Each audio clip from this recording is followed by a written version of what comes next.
o nosso Memória Viva, hoje entrevistando a professora Maria Bernadette Cordeiro de Souza.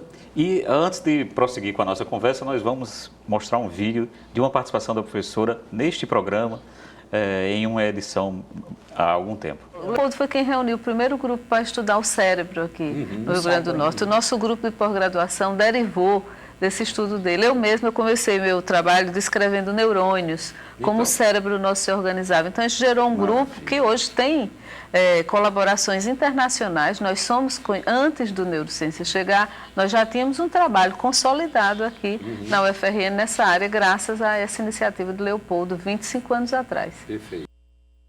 Bom, professora, nos fale um pouquinho desse trabalho, desse momento, não do momento da entrevista, mas desse trabalho que você faz referência na entrevista. Que pesquisa era essa? A importância dessa pesquisa na sua trajetória e na constituição da articulação desse grupo de pesquisa, que não é apenas aqui da UFRN, mas é interinstitucional e internacional. Exato, essa pergunta é muito oportuna, porque eu estive agora em março no Congresso em Marseille, onde fui convidada para falar um pouco sobre a pesquisa atual que nós fazemos com esse modelo animal, que é o Calitrix jacus, o sagui, né, aqui para a nossa região.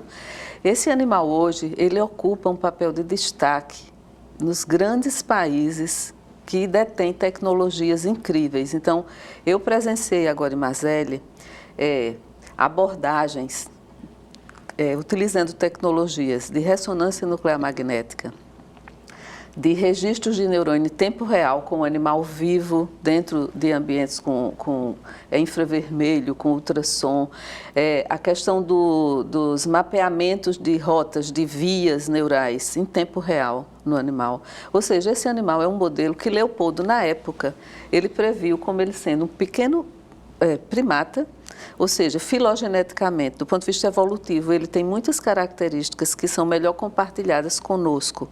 Em relação ao rato, que é um modelo experimental de pesquisa tradicional que é usado no mundo inteiro por várias vantagens, né? Porque tem um ciclo de vida mais curto, porque o custo de cativeiro é menor, mas esse animal ele vem substituindo nos grandes laboratórios americanos o modelo de macacos maiores, como é o caso do macaco rhesus, que foi a descoberta do fator RH do sangue, outros macacos também, onde foi descoberto o vírus da AIDS, foi estudado toda a parte da fisiopatologia desses viroses, são todos em modelos, né, de macacos maiores, e estão sendo todos mudados para a utilização do jacus. Ele é um modelo excelente. E Leopoldo vislumbrou isso na época. Ele falou, isso vai ser um grande modelo. E já era, nós recebemos as nossas primeiras visitas internacionais. Aqui foram pesquisadores do Regent Park, de Londres, que tinham esses animais em cativeiro, e pesquisadores americanos, que já tinham colônias deles lá. Então, o que a gente nota é que ele teve essa visão de futuro. E nós estudamos o animal, a nossa, vamos dizer, escolha foi muito no ambiente natural dele, para descrever os hábitos do animal na natureza, as suas características comportamentais, até porque dá um lastro, né, sobre o conhecimento da espécie para esses outros laboratórios que detêm muita tecnologia. Agora, entretanto, eu vejo que hoje nós temos também que agregar esse vetor da tecnologia às nossas pesquisas. Então, a gente está se reciclando, tem alunos nossos que vão para o exterior, para que a gente encontre também essa utilização do animal experimental com muito zelo, com muita ética na pesquisa que todos nós devemos ter, mas eu defendo muito essa coisa. A gente na neurociência, quando chegou aqui, né, quando Miguel Nicoleles veio abordar o nosso grupo, como se fora trazendo uma grande mudança radicalmente, que a neurociência nunca foi feita no Brasil, como ele falava, e nós sempre fazíamos a ponderação, alto lá. Nós fazemos neuro desde 1975, quando Leopoldo iniciou esse trajeto, esse projeto que era para a gente mapear o cérebro do animal. Nós fizemos alguns trabalhos sobre isso, mas aí vem os laboratórios mais avançados e conseguem, né, trazer isso de maneira mais rápida e de maneira mais complexa para a abordagem do animal. Mas era isso, na época a gente tem esse animal como modelo e ele tem muito impacto na nossa produção acadêmica, né? E, quando você começa a falar da pesquisa, o que nos vem à mente é que é impossível pensar o desenvolvimento de projetos dessa pesquisa sem a coordenação, sem a articulação com saberes e práticas de diversas disciplinas. Então, assim, nesse momento a professora Maria Emília também começa a participar do grupo. Que outros pesquisadores você destacaria que contribuíram para a consolidação dessa história exitosa de pesquisa nessa área aqui na UFRN? O nosso grupo ele se inicia quando eu retornei, que eu usava outro modelo experimental lá em Ribeirão Preto, e que a Emília tinha chegado, estava fazendo o doutorado dela, e tem a professora Fátima Arruda, o professor Arilton, que hoje está na comissão de pós-graduação, a professora Fátima Campos, né? Todos nós engendramos aí nessa área e conseguimos publicar, acho que várias questões inéditas sobre a fisiologia do animal, tanto a fisiologia reprodutiva, como um pouco de cognição, cuidado parental, enfim. Agora, mais recentemente, nós temos o grupo se renovando, né, Emília? Que nós já estamos sim, um pouco de saída. A Emília já saiu, eu já saí, já voltei. Mas, enfim, ela voltou também. A gente tem agora outras linhas de pesquisa. A gente diversificou muito o nosso curso. Tem o modelo correndo ali, que ele vai ser sempre um modelo importante para a gente, e é isso que eu até discuto. Tem o grupo hoje da neuroquímica, que é a professora Rovena, o professor Jefferson, que foram introduzindo novas técnicas. Eu não posso deixar aqui também deixar de falar no professor Alexandre, Lara Menezes, o professor Lúcio Flávio, que na época era o nosso grupo, né, onde deu start, a professora Miriam Estela da morfologia, e hoje, mais recentemente, é o professor Jefferson, que lidera os grupos de pesquisa com esse animal. Jefferson, que é o vice-diretor do Centro de Biociência, Jefferson Cavalcante. E a professora Rovena, a professora Carolina também, muito dedicada à parte da cronobiologia do animal. Então, nós temos essas outras linhas de pesquisa.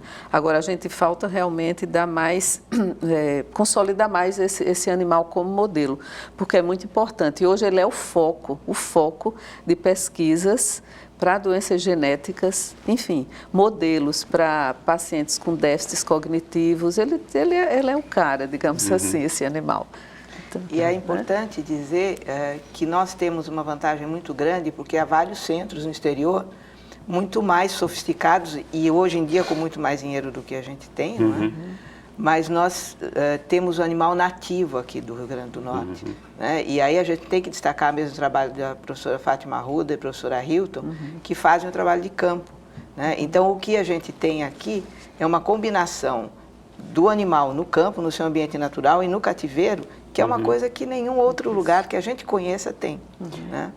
Professora, tem um tópico dessa nossa conversa que eu queria... E aí... Fique tranquila, porque a professora não vai ficar com raiva. Mas como é que era trabalhar com a professora? Como é que foi como é que era o dia a dia com ela? Nós sempre nos demos muito bem, né? A gente sempre conseguiu trabalhar muito bem. Então, uma evidência disso é você olhar o que a gente publicou juntas, né? Que foram muitas coisas. Além disso, eu lembro das viagens que a gente fazia para congresso juntas também, dividíamos quarto, então a gente tem que se dar bem, né? Porque senão não dá para ficar junto. Vai ser para a China, hein? Assim, quando foi aquele congresso na China, eu me lembro. Nós duas pedimos financiamento. A CAPES. Né? Não, você pediu, acho que a CAPES eu pedi ao CNPq. E o CNPq não tinha nenhum dinheiro naquele momento. 2002. Aí a CAPES forneceu o custeio para a Bernadette e o CNPq negou para mim. Eu falei, Bernadette, você vai lá nos representando. Ela falou, de jeito nenhum que eu vou sozinha para a China. Vamos ver como é que a gente vai resolver isso. Aí, no fim, conseguimos umas milhas para pagar a passagem, né? Então, eu viajei com as milhas, gastamos todas as milhas que tínhamos ali em conjunto para poder tirar, porque era caríssimo. E fomos juntas, finalmente. Pequim, Xangai? Pequim. Foi. Pequim. E foi muito bom. Participamos de uma mesma sessão, não é? De um simpósio, que estava sendo organizado, eu acho, pelo Júlio César, né? O Bica Marques. E, então, acho que é um exemplo, né? A gente sempre teve muita facilidade de trabalhar junto, pensávamos em coordenadas muito semelhantes, embora as duas estivessem cada uma numa área, né? Mas foram duas áreas que se combinaram muito bem. Vamos fechar só um ponto aqui. Neurociência existia antes da chegada de Miguel Nicoleles nessa praia. Certamente, sim. Leopoldo Nelson inseriu, né, com Eu já tenho uma outra perspectiva de como é trabalhar com Bernadette, né? É um desafio constante de você acompanhar o ritmo dela, né? Porque as pessoas dizem que eu faço muita coisa ao mesmo tempo, mas ela disparado na minha frente, porque realmente ela faz 1000 coisas, consegue articular as atividades da gestão, não perder as atividades, não deixar de fazer as atividades de pesquisa, de orientação, de ensino. Ela nunca deixou isso, mesmo quando foi pró-reitora, quando foi diretora da FAPERN. E assim, ela tem uma ideia, de repente ela chegava na minha sala lá na FAPERN, George, vamos fazer isso assim, assim, assim. Eu dizia, vamos, Bernardo, vamos pensar. Eu vou. No outro dia, se eu não chegasse com uma proposta, eu tinha que correr, porque ela chegava já com tudo pronto e ela já tinha feito. Então, na verdade, você trabalhar com ela é muito desafiador, porque você precisa entrar nesse ritmo dela. É uma capacidade de trabalho que realmente a gente vai empurrando a equipe, né, para você conseguir fazer as coisas. Agora, eu não posso deixar de passar nesse momento também, só rapidinho, né? Tanto com a Emília, eu tive a sorte da convivência dela. Eu acho que assim, a gente enriqueceu muito a discussão, porque ela tinha realmente a visão da psicologia com a visão da fisiologia. Foi uma troca muito rica dela e de outros colegas que estavam conosco. E George também, falando desse tom, ele já me falou isso assim, na informalidade. Nossa, mas é uma coisa incrível também como ele responde. Como você sabe, né? O desempenho dele aqui na UFRN com essa escola, que se você não tiver muito tino, você não vai à frente. Mas eu lembro que nós, né, George, com o projeto da CAPES, nós abrimos 8 editais. 8 editais de coisas diferentes em relação a apoios da CAPES, né? E assim, em 2 meses, com o procurador da UERN, que é do Estado, né, o órgão, a gente chamou o procurador, ele ficou lá dando plantão só para redigir esses editais. Ou seja, um trabalho muito, muito importante que, obviamente, a gente tem sucesso quando a gente tem pessoas, né, com essa capacidade de lidar, esse fôlego para você conseguir criar as coisas e ir em frente, né? Nós vamos voltar a falar da FAPERN, mas antes eu queria que você comentasse um pouquinho, porque nós falamos de pesquisa, mas tem uma parte fundamental da nossa atividade como docente, que é o ensino. Como é que você avalia a sua atividade de ensino? O que é que você também, que foi na época, lá nos anos 90, eu pensei que era mais velho, você é muito novo, estudante, como é que você avalia essa sua trajetória em sala de aula? O que é que a sala de aula significou para você? Olha, eu vou te contar, se você me perguntar assim, Bernadette, o que é que você é? Eu digo, eu sou professora. Eu sou professora porque minhas origens são, eu comecei a dar aula com 12 anos de idade. É mesmo? Em Campina Grande, como eu te falei, nós éramos de uma família modesta, que tinha a renda muito, muito baixa, nós éramos 7 irmãos, e a gente tinha uma escola, vizinho de casa, onde eu dava aula ao mesmo tempo para o aluno que estava no 2º ano, no 3º ano, no 4º ano, e o reforço do admissão. Lembra do admissão? Lembro, eu fiz exame de admissão. Eu estou até revendo agora, estou tendo uma coisa muito prazerosa, que a aluna do SIC, lá, o Colégio das Damas de Campina, voltou a fazer as reuniões, eu estou revendo, estou com contatos de WhatsApp de algumas colegas da época, primário e ginásio. E com essa minha iniciativa, então, eu já dei aula, eu fiz todo o meu primário, e o científico e o ginásio dando aula num dos turnos. Em casa, ou reforço, ou um curso regular, que minha irmã mais velha abriu uma escolinha, eu até, né, a gente lembra muito disso quando nós nos reunimos, e desde os 12 anos que eu sou professora, então eu me identifico como professora. Então, sem graduação, hoje mesmo eu voltei para o Instituto, dou aula no bacharelado de Neurociências na Escola de Ciência e Tecnologia. Nossa, eu tive o prazer de ter turmas maravilhosas, ou seja, eu me encanto todo semestre, porque realmente eu gosto da sala de aula. Mas aí, além da sala de aula, além da pesquisa, você foi para a administração. Como é que foi antes da FAPERN, você foi nossa pró-reitora de pesquisa, uma gestão marcante. Como é que foi essa experiência? Como é que foi conviver com o professor Ivanildo Rego, reitor da universidade? Como é que foi essa experiência na gestão? Foi muito proveitosa, né? Eu cheguei na pró-reitoria, Emília, inclusive, já foi pró-reitora lá também, eu já conhecia alguns dos técnicos lá, e tive, assim, acho que com a Ananias, que foi o pró-reitor, quando eu fui adjunta inicialmente, tive sempre uma abertura muito grande e eu gosto muito de desafios, entende? Então, ali, como a FAPERN, são cheios de desafios para você buscar, para você interagir, para você...